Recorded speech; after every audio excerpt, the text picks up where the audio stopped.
In the history of British criminal justice, no category of perpetrator has proven more difficult to detect, more catastrophic in its human cost, and more deeply destabilizing to public trust than the medical serial killer. The reasons are structural. A doctor who kills does so within a system built entirely around the assumption that they are trying to save lives. Every action they take, every prescription, every dosage adjustment, every decision made at a bedside is filtered through that assumption. The paperwork confirms it. The colleagues around them confirm it. The patients themselves confirm it because patients trust their doctors in a way they trust almost no one else. This is not a flaw in the system. It is the system. It cannot function without that trust. And it is precisely that trust, that complete, structural, institutionally embedded trust, that the most dangerous medical killers have always exploited. Harold Shipman killed at least 218 patients in Greater Manchester over 23 years. He was a GP.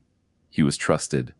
He won a local award for services to his community while he was killing people. The case we are examining today is smaller in scale. 14 confirmed victims. A rural GP practice in Lincolnshire. A doctor whose name, if you live in that part of England, you may still recognize. But it is in some ways more disturbing than Shipman, because this case happened after Shipman, after the inquiry, after the reforms, after every safeguard introduced specifically to make sure it could never happen again. And it almost wasn't detected at all.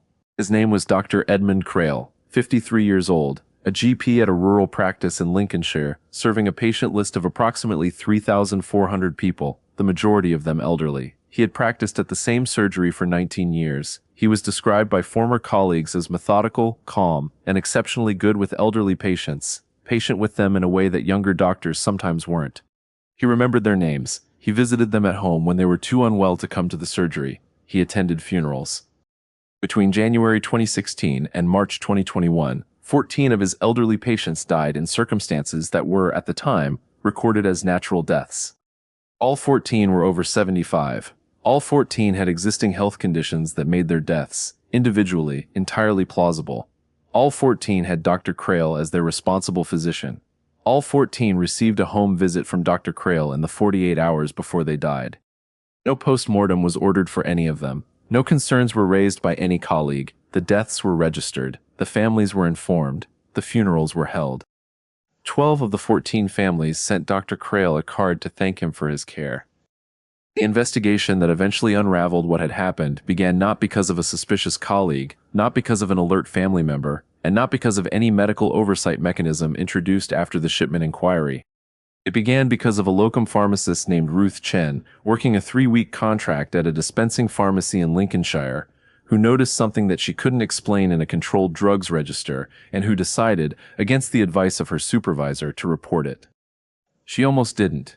She has said so publicly. She almost let it go. If she had, the count would not be 14. The investigation found evidence consistent with a further 3 patients who died in early 2021 whose cases remain under active review. Before we go any further, hold one question in your mind.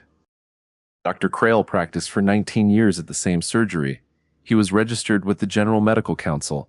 He underwent regular appraisals. His prescribing patterns were, in theory, subject to NHS clinical governance oversight. 14 people died. Not one oversight mechanism flagged anything. The question is not just how Dr. Crail did what he did. The question is how a system built specifically to prevent another Harold Shipman, a system that cost hundreds of millions of pounds to implement, produced 14 deaths without a single alert. Stay with me, because the answer is in the detail, and the detail is not what you expect. When Lincolnshire police opened their investigation in April 2021, following Ruth Chen's referral to the General Medical Council and a subsequent notification to the force, their initial assessment was cautious. The senior investigating officer, Detective Chief Superintendent Angela Marsh of the East Midlands Special Operations Unit, later described the opening weeks of the investigation as a process of trying to find a theory that was less serious than the one the evidence kept pointing toward. The initial theory, shared with the Crown Prosecution Service in early consultation, overprescription, a pattern of end-of-life medication management that had been well-intentioned but clinically negligent. Strong opioids, dimorphine, morphine, oxycodone, were not uncommon in palliative care for elderly patients. The possibility that Dr. Crail had been administering doses that were higher than appropriate, believing he was managing pain and distress but inadvertently hastening death, was a coherent and initially plausible reading of what the pharmacy records showed. The CPS reviewed that theory. And then the toxicology results came back. And the theory did not survive the toxicology. The exhumations began in May 2021, not all 14. Exhumation requires a license from the Ministry of Justice and is conducted only where there is reasonable grounds to believe the evidence will materially affect the investigation. 6 were approved initially, based on the cases where the pharmacy records showed the most significant anomalies. The forensic pathologist assigned to the case, Dr. Yasmin Okafor, of the East Midlands Forensic Pathology Unit, submitted her preliminary findings in July 2021. 4 of the 6 exhumed individuals showed post-mortem toxicological evidence of diamorphine at levels significantly above what could be explained by any documented prescription or palliative care protocol. But here is the detail that stopped the investigation cold. The detail that separated this case from overprescription and placed it into a different category entirely. In 2 of the 4 cases showing elevated diamorphine levels, the forensic analysis identified a second substance, a muscle relaxant, succinylmethonium chloride, that has no legitimate role in community palliative care. None. It is an anesthetic agent used in hospital operating theaters and intensive care units to induce complete muscular paralysis prior to intubation. It is not a substance that any GP should have had access to. It is not a substance that appears on any prescription record associated with Dr. Crail or his practice. And yet it was there, in the tissue of 2 of his patients, at levels consistent with a dose sufficient to cause respiratory paralysis. Dr. Okafor's report stated, "The presence of succinylmethonium chloride in these samples, in conjunction with elevated diamorphine levels, is inconsistent with any legitimate clinical intervention and is consistent with the deliberate administration of substances intended to cause death." There it was, in plain clinical language, the word that changes everything. Deliberate. The investigation team now had a decision to make. They had forensic evidence consistent with deliberate killing in 2 cases. They had pharmacy anomalies across 14. They had a doctor who was still practicing. His GMC registration had been suspended at the point of investigation, but he had not been arrested. And they had a problem. Succinylmethonium chloride degrades rapidly after death. In optimal conditions, cold, dry storage, it can be detected for months. In typical burial conditions, in the English Midlands, over periods of 1 to 5 years, it degrades almost completely. Of the 14 patients, 6 had been exhumed. 4 showed elevated diamorphine. 2 of those 4 showed succinylmethonium. The other 10 patients had not been exhumed. The investigative question was brutal in its simplicity. How many of the remaining 10 would show the same evidence? And how many would show nothing, not because nothing had been administered, but because the degradation had been complete? DCS Marsh later described this phase of the investigation in her witness statement as the most forensically challenging of my career, because we were in a situation where the absence of evidence was not evidence of absence, and we had to build a case around that reality. The remaining 4 exhumations were approved in September 2021. 2 returned elevated diamorphine. 1 returned trace succinylmethonium, enough to confirm presence but insufficient for precise quantification.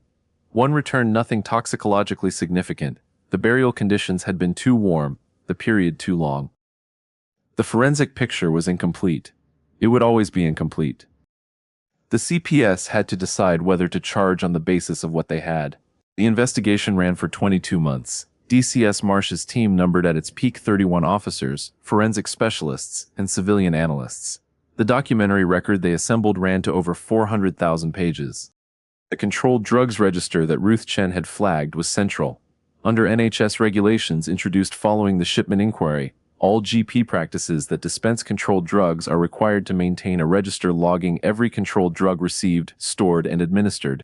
The register is subject to regular inspection by the local NHS Controlled Drugs Accountable Officer, a role created specifically by the Shipman Inquiry recommendations. Dr. Crail's practice had been inspected 3 times in the preceding 5 years. All 3 inspections had passed without concern. What Ruth Chen had spotted, and what the formal inspections had missed, was not a discrepancy in the totals. The totals balanced. What she had spotted was a pattern in the timing. Controlled drug drawdowns at the practice, requests for additional stock, showed a consistent spike in the weeks following a home visit to a patient who subsequently died.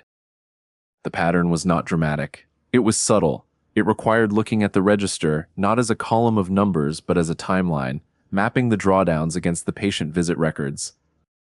The three formal inspectors had looked at the columns. Ruth Chen had looked at the timeline.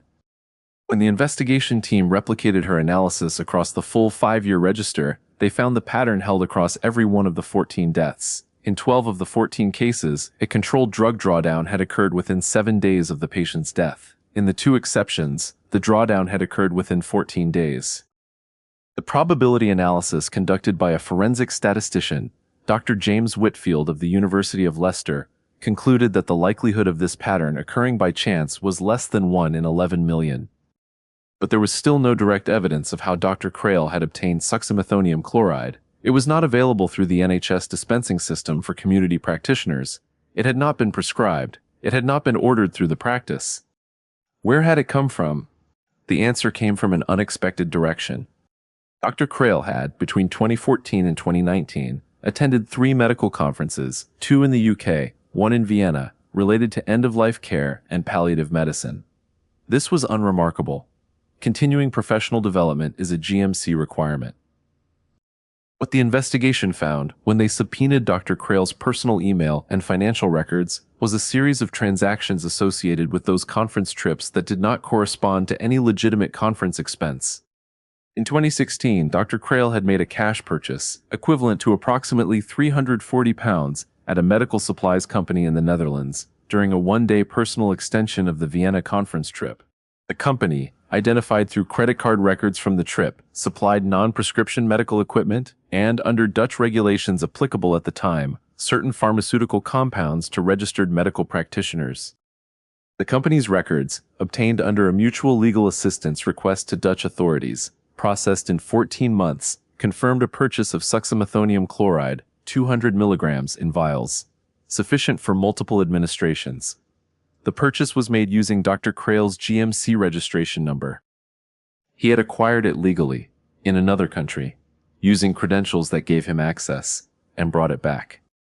The Dutch regulations in question have since been tightened. A specific loophole that allowed visiting registered practitioners to purchase certain controlled compounds for professional use has been closed, partly as a direct result of this case. The forensic chemistry team confirmed that the succinylmethonium identified in the tissue samples was consistent in formulation with the product type available from the Dutch supplier.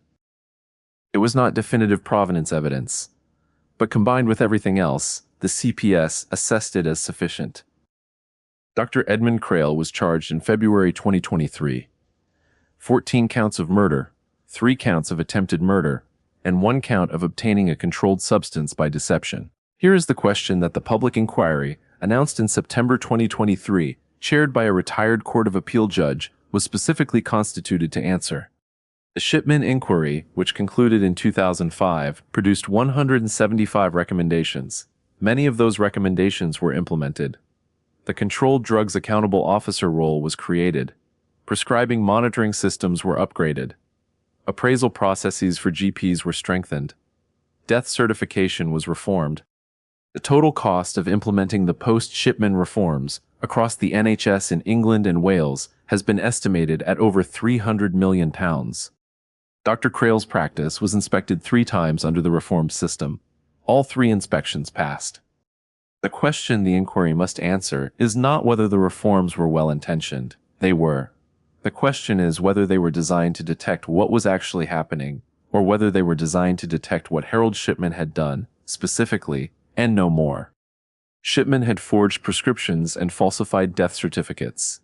The reforms targeted those specific mechanisms. They created new checks on prescription records and death certification.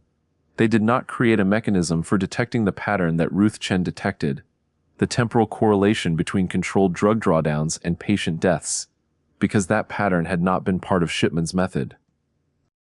The system was redesigned to prevent the last catastrophe. It was not designed to prevent the next one.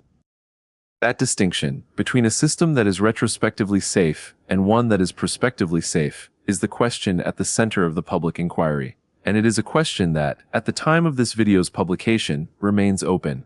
The immediate consequences of the case extended well beyond Lincolnshire. NHS England issued an emergency clinical governance alert to all GP practices in England in March 2023, following Dr. Crale's charges. The alert required all practices to conduct an immediate audit of controlled drug drawdown patterns against patient mortality records over the preceding 5 years. 47 practices across England returned anomalous findings. Of those, 11 were referred for further investigation. Of those 11, 6 have since been formally investigated and cleared. 5 remain under active review. The General Medical Council launched an internal review of its appraisal and revalidation processes. The review found that the existing framework was not designed to identify patterns of patient harm attributable to deliberate clinical action, a finding that was described by the British Medical Association as significant and by patient safety campaigners as damning. The Controlled Drugs Accountable Officer Network, the system Ruth Chen had bypassed by going directly to the GMC, underwent a national review. The review found that in 17 of England's 42 integrated care board areas, the CDAO position had been vacant for periods exceeding 6 months in the 5 years preceding the review. In 3 areas, the position had been vacant for over a year. The role created specifically to prevent another Shipman had been left unfilled repeatedly across the country. The 14 victims had names, they had families, they had lives that mattered before they became cases. Margaret, 81, a retired headmistress from Sleaford who had taught for 40 years and whose former pupils still sent her Christmas cards. She died in March 2016. Her daughter told the Inquiry that Dr. Crale had called her personally to offer condolences and had spoken about her mother's final weeks with what seemed like genuine warmth. Arthur, 78, a former agricultural engineer who had worked the same farm outside Boston, Lincolnshire, for 30 years. He died in November 2017. His son had, at the time, been grateful that his father had not suffered. He had said this specifically to Dr. Crale at the funeral. Edith, 83, who still did her own gardening, who had been planning a trip to visit her grandchildren in Edinburgh the following spring. She never made that trip. There are 14 of them. 14 ordinary lives in a quiet corner of Lincolnshire ended. The investigation concluded, not because their bodies had given out, but because a man they trusted completely had decided that they should end. The families have not been given a reason. Dr. Crale has not provided one. He has not spoken publicly. He has not entered a plea of guilty. The trial has not yet concluded. The families are waiting. Dr. Crale's defense team, in pre-trial proceedings, advanced 2 arguments. The first, that the forensic toxicology evidence was unreliable, given the degradation conditions and the extended period between death and exhumation. They retained their own expert witness, a forensic toxicologist, who submitted a report questioning the detection methodology used by Dr. Okafor's team. The prosecution's response was to commission a peer review of Dr. Okafor's methodology by 3 independent forensic pathologists. All 3 confirmed the methodology as sound and the conclusions as supportable within the bounds of the evidence. The second argument was more significant. The defense submitted that the succinylmethonium purchase in the Netherlands was not evidence of criminal intent. Dr. Crale, they argued, had purchased the compound for legitimate research purposes. He had been developing a private academic paper on end-of-life pharmaceutical protocols. The paper had never been published. There was no publisher correspondence, no draft, no notes. The CPS's response was to introduce a further piece of evidence that had not been disclosed at the point of charge. Dr. Crale's personal diary, recovered from his home under the original search warrant, examined by the digital forensics team, and found to be encrypted, decrypted after 14 months using specialist software, contained entries corresponding to the dates of 9 of the 14 deaths. The entries were brief, clinical in language, but each one contained a phrase that appeared with consistent variation across all 9 entries, a phrase that the prosecution read into the court record in full during the committal hearing. The phrase was, "patient at peace." 9 times, 9 deaths. The same phrase. Patient at peace. The trial of Dr. Edmund Crale opened at Nottingham Crown Court in October 2024. It was expected to last 16 weeks. It is, at the time of this video's publication, ongoing. But in November 2024, 6 weeks into the trial, something happened that nobody in the legal teams had anticipated. A 15th family came forward. A woman named Susan Hartley contacted the investigation team through a solicitor. Her father, a retired teacher named Robert, 77, who had died in June 2015, had been Dr. Crale's patient. His death had predated the investigation's current time frame. He had not been included in the original charges. Susan had watched the early media reporting of the trial. She had read the phrase, "patient at peace," and she had remembered something. After her father's funeral, going through his belongings, she had found a card. A sympathy card sent by Dr. Crale. Inside the card, in Dr. Crale's handwriting, was a brief note. The note said, "Your father was at peace at the end. I made sure of it." She had kept the card. She had kept it for 9 years in a box of her father's things, not knowing what it meant. She knew now. Robert's body has since been exhumed. Toxicological analysis is pending. The investigation, which the CPS had described as concluded, is now formally open again. The trial is ongoing. A verdict has not been reached. But the moment that the families, the legal teams, and the gallery of observers in Court 3 at Nottingham Crown Court have described as the most significant, the moment that the case turned came not in the toxicology evidence, not in the diary entries, and not in the Dutch pharmacy records. It came when the prosecution called Ruth Chen. She had not wanted to give evidence. She had been told she would not need to. The forensic and documentary evidence was considered sufficient, but the defense's challenge to the toxicology had created a gap in the narrative of how the investigation had begun that the prosecution determined could only be filled by her testimony. Ruth Chen sat in the witness box at Nottingham Crown Court on a Tuesday morning in November 2024. She is 34 years old. She works as a community pharmacist in Sheffield. She had been a locum covering a 3-week contract when she noticed the register anomaly. She had almost not reported it. She said this in her testimony directly, that her supervisor had told her she was probably misreading the records, that she was new to the practice and didn't know the context, that she should let it go. She had gone home that evening and looked at the register again on the copy she'd been given for the handover file. And she had called the GMC the following morning. When the prosecution barrister asked her why she had called, despite the advice, despite the uncertainty, despite being a locum with no established relationship to the practice, she paused for a moment. Then she said, "Because I couldn't explain it. And if I couldn't explain it, I thought someone else should try."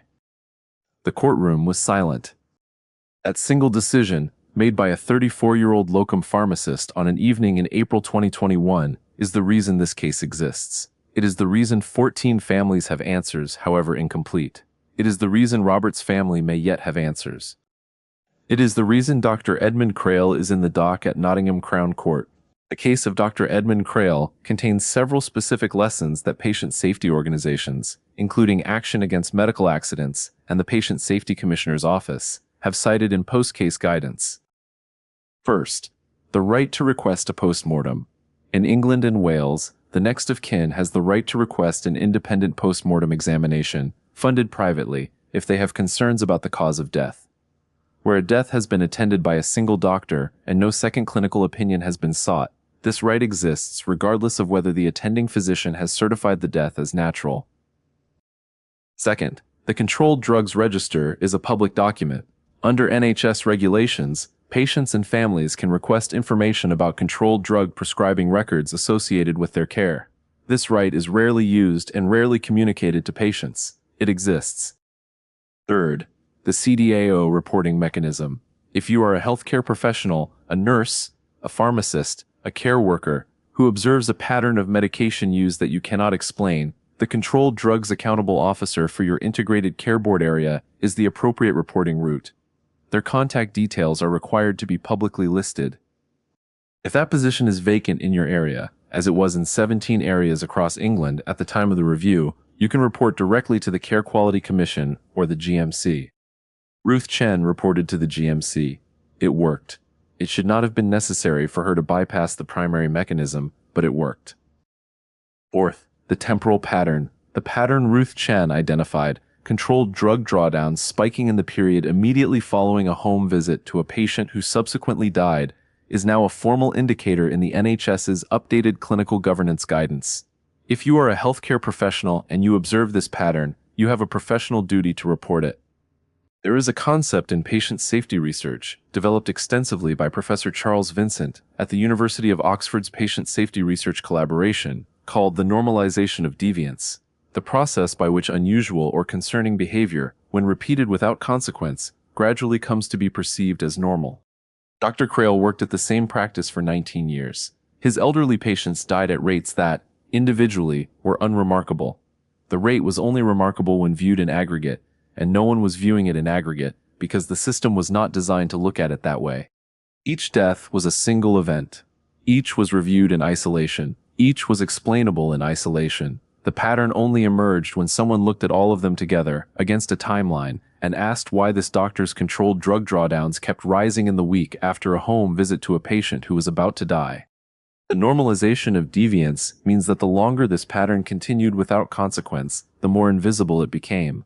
Not because it was hidden, the register was there, the visit records were there, the death certificates were there, but because the system had normalized the expectation that these things did not need to be viewed together. The lesson for institutions, for NHS trusts, for GP practices, for pharmacy networks, is that pattern recognition requires someone to look at the pattern. Retrospective, siloed review of individual events will not find what Ruth Chen found. Only a longitudinal, cross-referenced view of data across time and case will find it. And the lesson for patients and families, and this is the hardest one, is that trust in a medical professional, while entirely reasonable and necessary, is not the same as the absence of oversight. You have the right to ask questions. You have the right to request records. You have the right to seek a second opinion. These rights exist precisely because the system acknowledges that individual clinical judgment, however well-intentioned, can go wrong. Sometimes catastrophically. Dr. Edmund Crail has not spoken publicly. He has entered no guilty plea. The trial continues. Ruth Chen returned to work as a community pharmacist in Sheffield after giving her evidence. She has not spoken to the press. She gave one brief statement through her solicitor. "I hope the families get what they need from this process. That's all I wanted when I made the call." The public inquiry, chaired by retired Court of Appeal Judge Sir Michael Hartley, is taking evidence concurrently with the trial. Its terms of reference include a full review of the post-Shipman reform framework and a specific examination of the CDAO vacancy issue.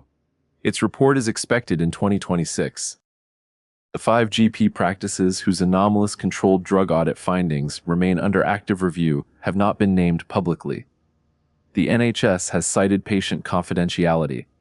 Patient safety campaigners have called this unacceptable. Margaret's daughter still sends Christmas cards to people her mother taught. Arthur's son still farms the same land outside Boston. Edith's grandchildren in Edinburgh are 3 years older than they were when she was planning to visit them. Robert's body is in a forensic pathology unit in the East Midlands, waiting for the results of a toxicology analysis that his daughter waited 9 years to request. And somewhere in England right now, there are elderly patients in the care of GPs whose controlled drug drawdown patterns have not been reviewed against their mortality records. There are CDAO positions that are vacant. There are locum pharmacists who notice things and almost let them go. The Shipman Inquiry produced 175 recommendations. Each one was a response to what had already happened. None of them could prevent what they didn't know was coming. That gap between what we have learned and what we have not yet imagined is where the next case is already living. It is living there right now, and we will not know its name until someone, somewhere, almost lets something go and then decides not to.